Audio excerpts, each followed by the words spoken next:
Hello, and welcome to Season 7 of the Gaming Backlog Book Club. We just wrapped up Season 6 about Silent Hill 2, and boy, are we glad to be out of that town. Nothing good happens there, nothing at all. No, that was terrifying. A lot of To fun, say but the least. a terrifying town. I despite how scary it is, I'd venture to call it a masterpiece. Obviously, it's considered that by its fans, but I'm jumping on that train for sure. Yes, same here. Definitely. What have you been playing since finishing that a few days ago? Or more specifically, which cozy games were you playing to counteract that complete anxiety of playing Silent Hill 2 Remake? To be honest, not too much. I've kind of just been said with a friend playing some Madden Ultimate Team online. That's kind of just been my cozy game, I guess. It's just playing with Hey, a friend with Madden Ultimate Team, and then I played a little bit more of Hollow Knight, but not as much as I would like. Like I haven't really got to play much of it. mm-hmm. To be honest, I've kind of just been sitting at night and watching movies Oh, yeah, there you instead, go. That's a good way catching to up on decompress. Yeah. another backlog of movies. So that's been a big one. I've seen quite a few. There Will Be Blood was one I just watched, Oh, which was such a good movie. incredible. There was just a few funny comedy ones. There's one called About My Dad with Sebastian. Is it Maniscalco, a Oh, Bobby comedian? Cannavale, you said? No, not Or Bobby Cannavale. Sebastian No, Sebastian. Marincolo could be? Yeah, Maniscalco. Yeah, it was him and Robert De Niro. Robert De Niro plays dad. It's just a funny, Hmm. like, this is like Italian father story. It was pretty funny. It was a funny movie. And then, yeah, but that's kind of just, instead of Yeah. playing games, it's just been movies for me Okay. watching. Always a sub break. Yeah. Yeah, I've been so I started watching some anime while I do the dishes. It makes it a little less monotonous, and it's also 20-minute episodes, so it's a bit easier to just watch one and then move on. But I've been watching one called I just started a couple weeks ago called Monster. It's a single season, but it's 70 something episodes from the late 90s. But it's like not at all like your typical anime. It's like basically a murder thriller mystery thing, like with a CIA agent tracking the guy down. It's like a doctor that tried to do the right thing and got screwed over. So very interesting and not at all about like monsters or pirates or ninjas or whatever the typical thing is. So it makes it more grounded. But I've also had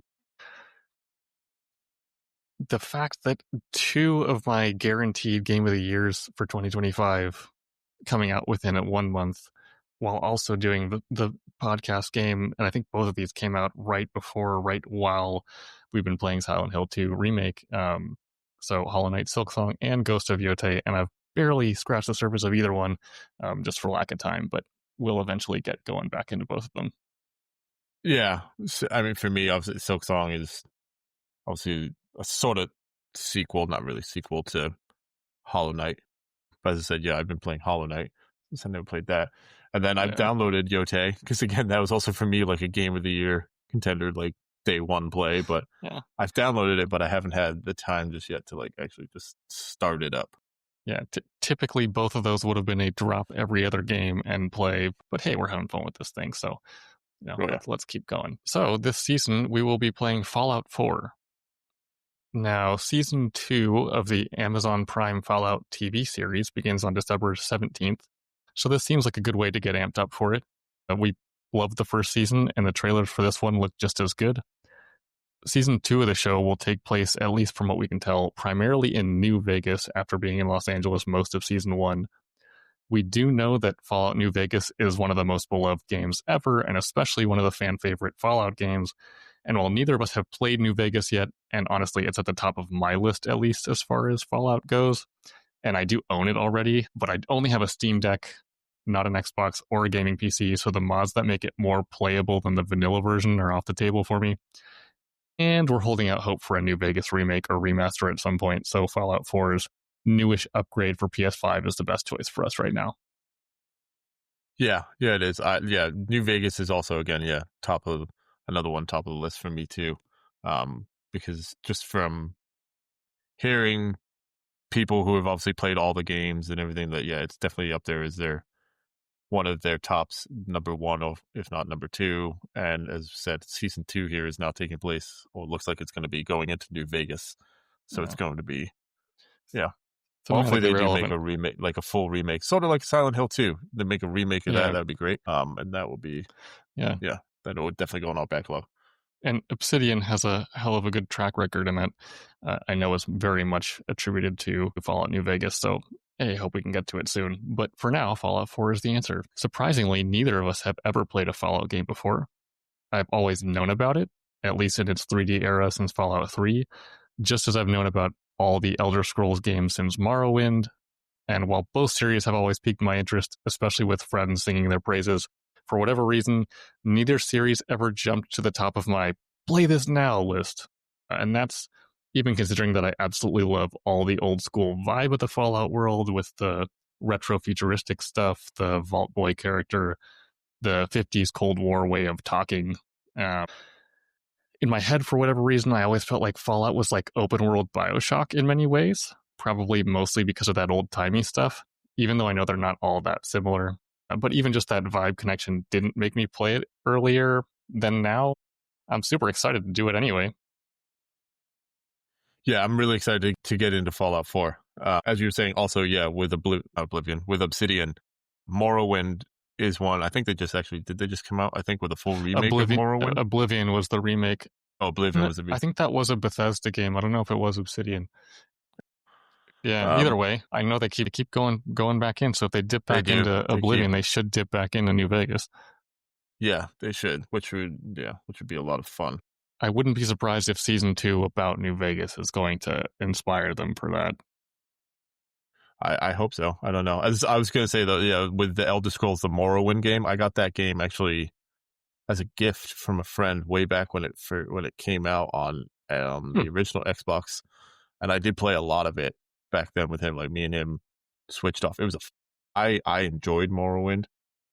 It's like one I've always just like wanted to. I can't remember. I don't think they've done a remake. If they do, like go back into it, maybe try it out. But yeah, that was just a fun. That was one of the ones I've probably put the most hours. I don't know if I actually ever fully finished it, but I put a good amount of hours into.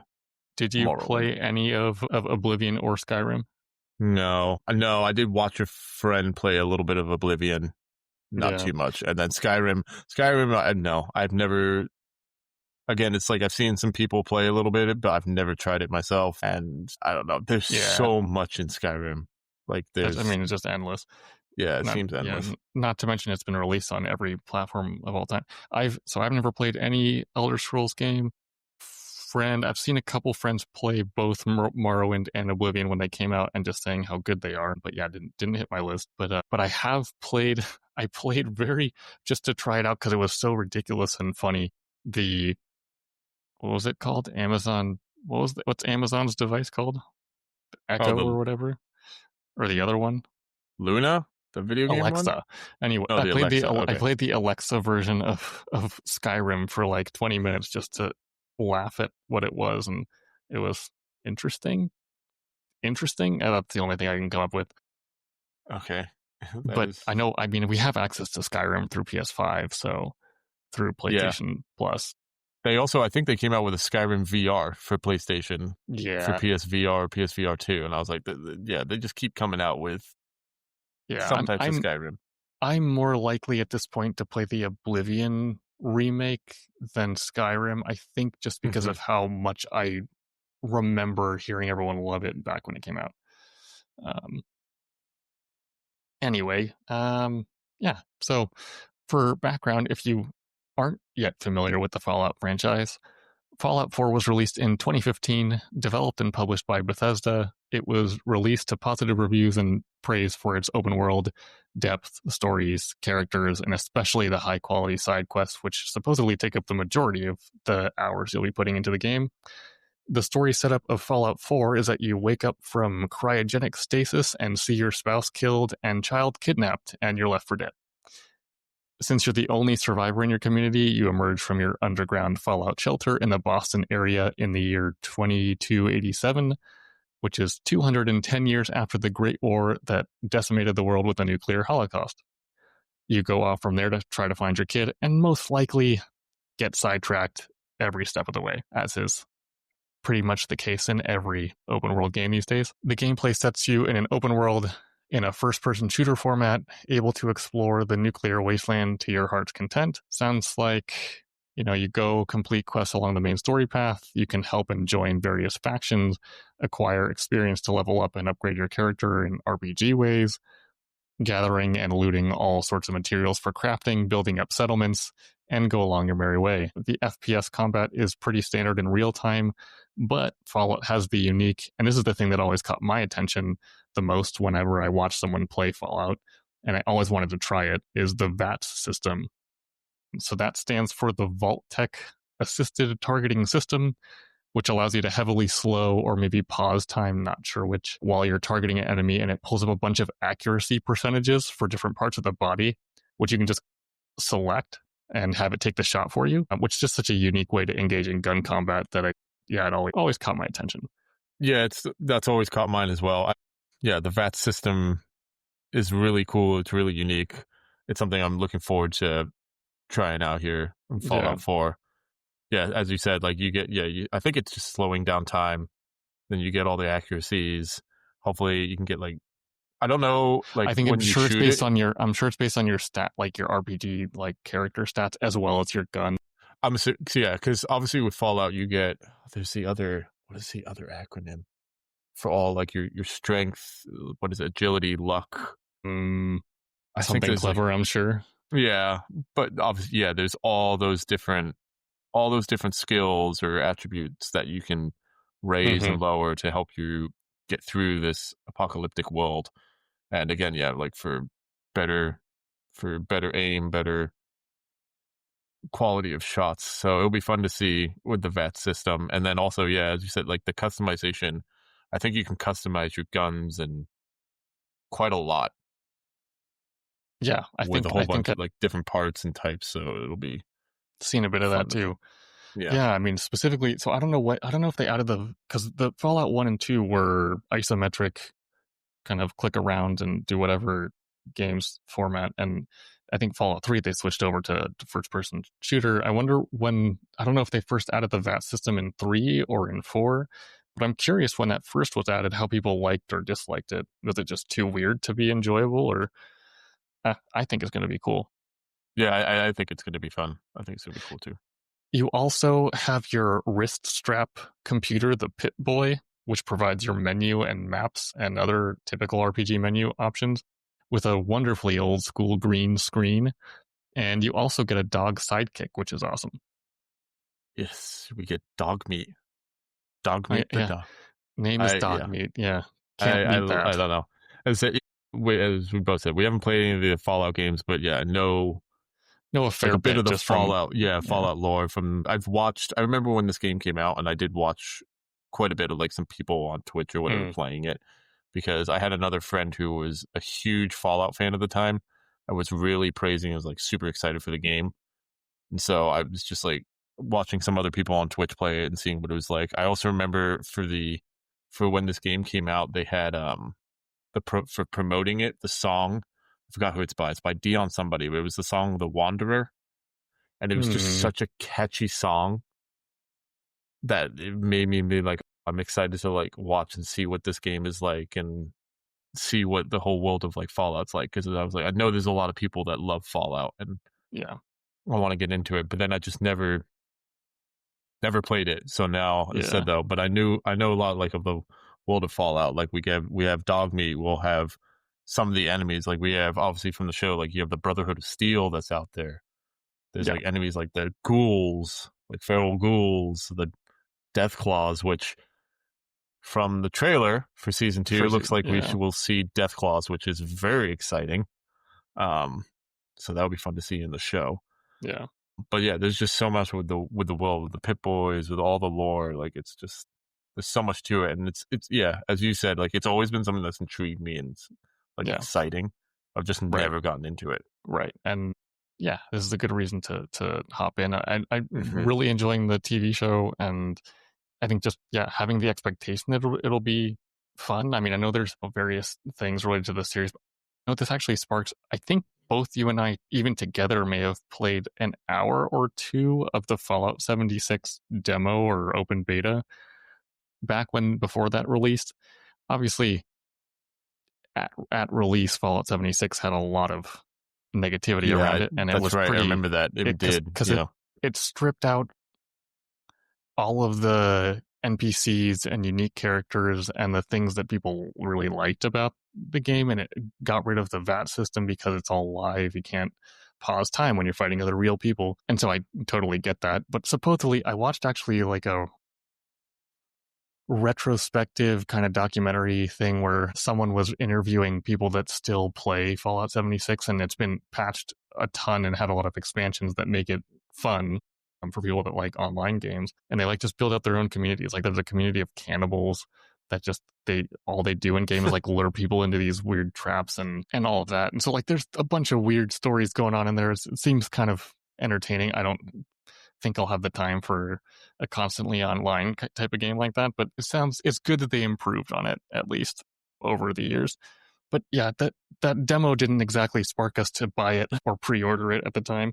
No, it didn't. No, but as you said, it's nice to hear that they have continued to like update it and improve it and all that. Like just like Cyberpunk, when it came out, it was same awful deal on the start too with a lot, but now they've really upgraded it. They've done so many updates and everything, and now it's one of the best games. It's another one I think both of us, we still both haven't played, and I do want to, but now high on my backlog. Now it's higher than since they've been working on it and upgraded it and made it better. Yeah, and I mean, supposedly I didn't play Witcher 3 until many years later, but supposedly Witcher 3 released like that too.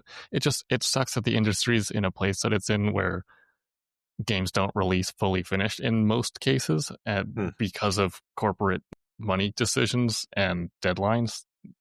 It sucks for the user, but it does. Especially then there's like day one patches or like within the first week, like this big patches that come. And, it does help patient gamers and people that have long backlogs though, because we can just wait it out until it's fully finished.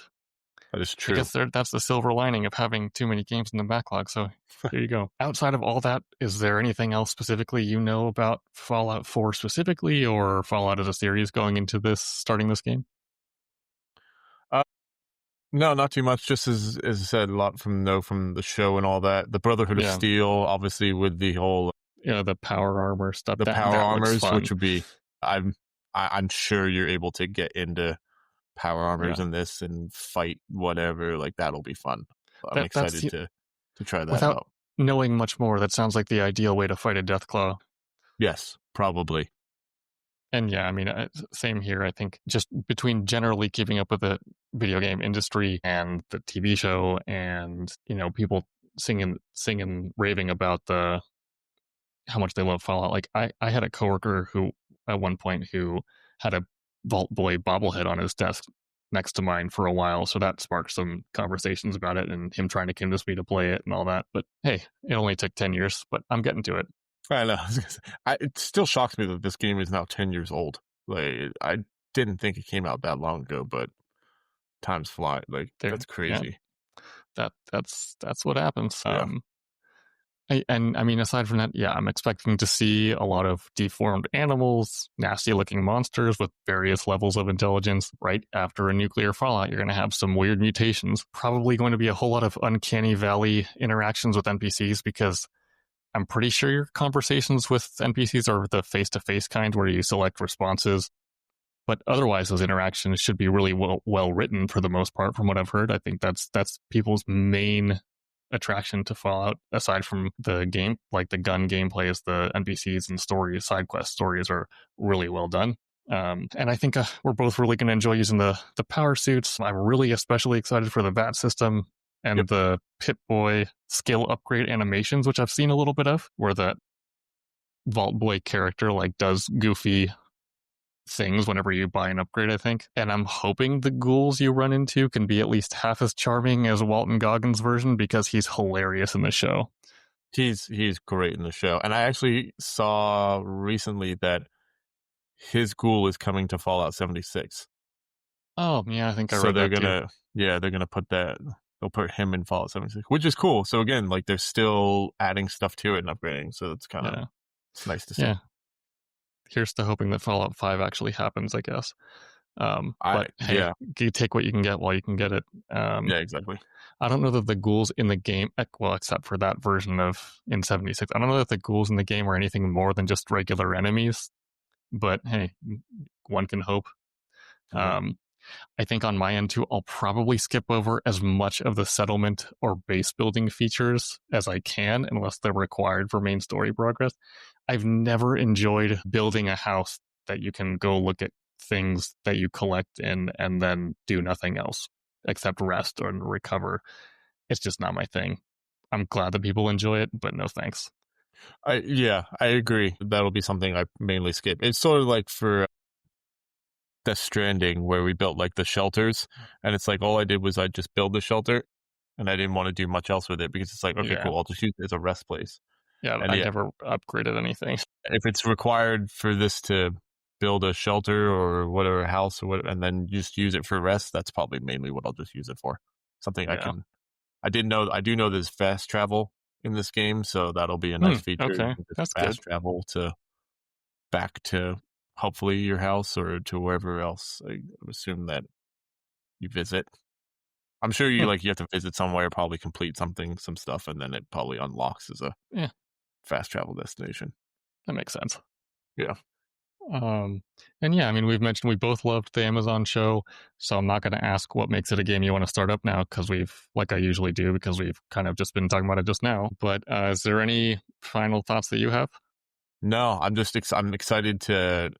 I said we've been watching the show. We know of some of the world, but I'm excited more to just get in and play and get into the world of Fallout 4 and see. Just get lost in the wasteland. Yeah, and I like this that it's this area like Boston, Massachusetts. Like I like that area in real life and all that. Like it will be fun to see it.